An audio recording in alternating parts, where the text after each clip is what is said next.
Become a patron at www.patreon.com/Golden Era Bookworm for hard to find books, scans of rare photos and articles on the golden era of bodybuilding.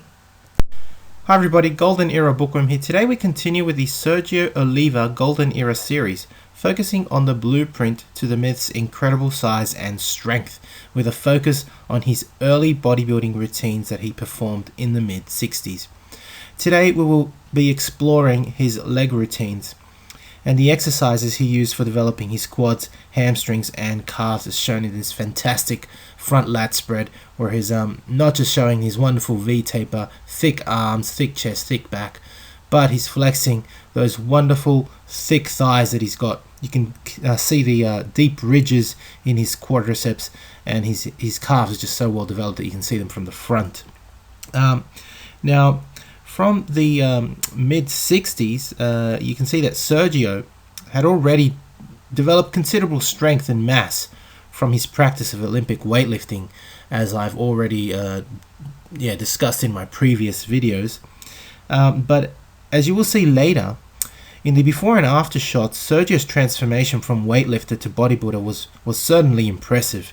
I have previously focused on his upper body training from the mid-60s, and with that being said, let's have a look at his early bodybuilding training methods and principles for developing muscularity in the quads, hamstrings, and calves. Awesome.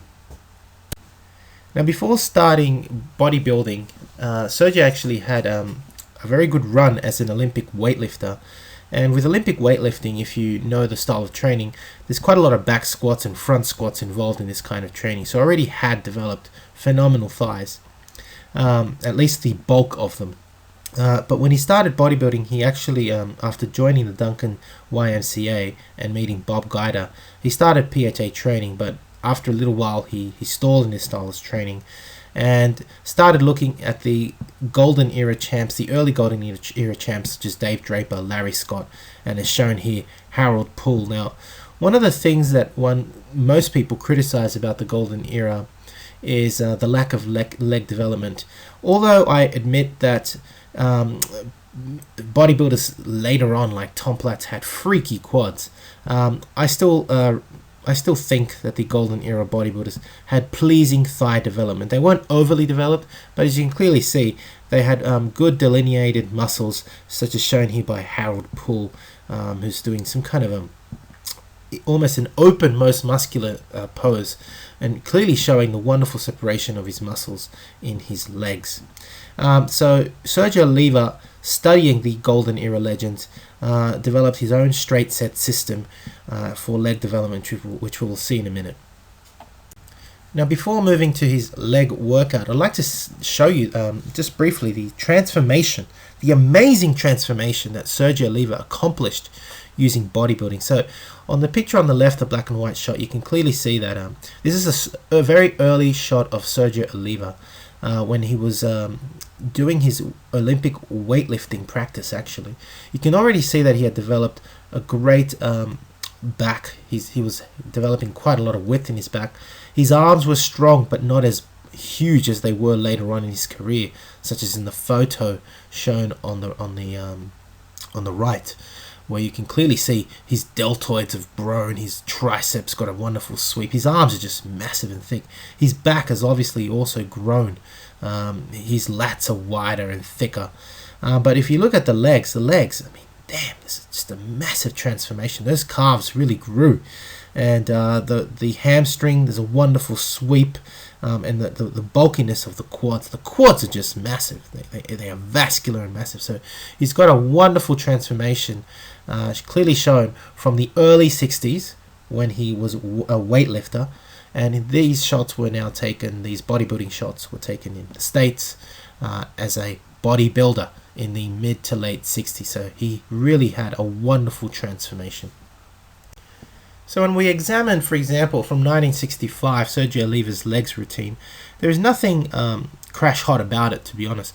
He performs the full squat, however, not like the bodybuilders nowadays who mostly do half squats. He still has a Olympic weightlifting background. You can actually see him performing a high bar squat, an Olympic style squat, a full squat performed for sets of 4 reps. Again, that's very typical of Olympic weightlifting.